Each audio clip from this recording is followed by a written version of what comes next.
তোর বান্ধবী দেখছে। এটা তুমি এর আমি কথা বলতেছি না, এখন যদি ওরা আমার রিলেশন থাকতো না, এখন এইখানে আমি তুলকালাম কাণ্ড করাই বলতো। তুমি তোর চিনো নাই। আমার বান্ধবী এতটাও রাগি না। কে বলছে রাগি? তুমি জানো রাগি না রাগি না? এটা বাসায় গেলে টের পারবো। আগে বাসায় যাও, তারপর দেখো।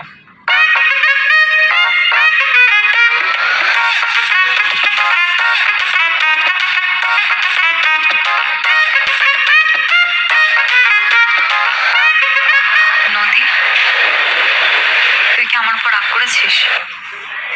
কেন? আমি কেন তোর উপর রাগ করবো? না মানে, আমি সাগরের সাথে বসে কথা বলছিলাম সেই জন্য। কে সাগর? আমি কি ওকে চিনি?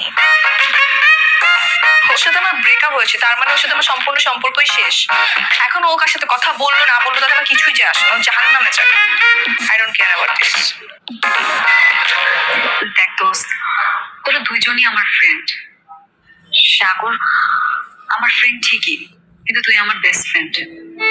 এখন সাগরের সাথে কথা বললে যদি তুই মাইন্ড করিস, তাহলে আমি আর কথা বলবো না। আমি কোনো মাইন্ড করিনি। তুই চাইলে কথা বলতে পারিস, আমার তাতে কোনো সমস্যা নেই। সাগরের সাথে কথা বলে যা বুঝলাম, সাগর তোকে এখনো অনেক ভালোবাসে, কিন্তু তোর অতিরিক্ত রাগ জিদ এগুলো না ও নিতে পারছে না। এই জন্যই তোদের সম্পর্কটা ফাটল ধরলো। তো কি করব? আমি কি ওর গোলামি করবো? ওর কথায় উঠবো, বসবো, খাবো, চলবো? শোন, এরকম টাইপের মেয়ে আমি না। ওর মতো এরকম অগোছালো লাইফস্টাইলের সাথে আমি লিড করতে পারবো না। তোর যদি এত দরদ উঠলে পড়ে, তুই গিয়ে যা প্রেম কর। আমি প্রেম করবো মানে? হ্যাঁ, প্রেম করতে সমস্যা কোথায়? তুই তো নিজেও ওকে পছন্দ করতি, মনে নেই? যখন আমরা ভার্সিটিতে ভর্তি হলাম, তখন তুই আমি দুজনেই তোকে পছন্দ করতাম। তারপর ও আমাকে প্রপোজ করলো বলে তুই উল্টো হেঁটে দৌড় দিলি। সবই তো মনে আছে। তুই তো নিজেও ওকে পছন্দ করিস। তা এখন যা, রাস্তা তো ফাঁকা, প্রেম কর।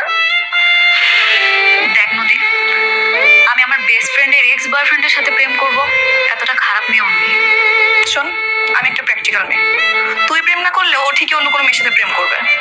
তো তুই যেহেতু পছন্দ করিস, তুই প্রেমটা কর, সমস্যা কোথায়? আর এইসব নিয়ে আমার কোনো হ্যাডিক নেই। আমিও অন্য কারোর সাথে মুভ অন করে নিবো, সিম্পল।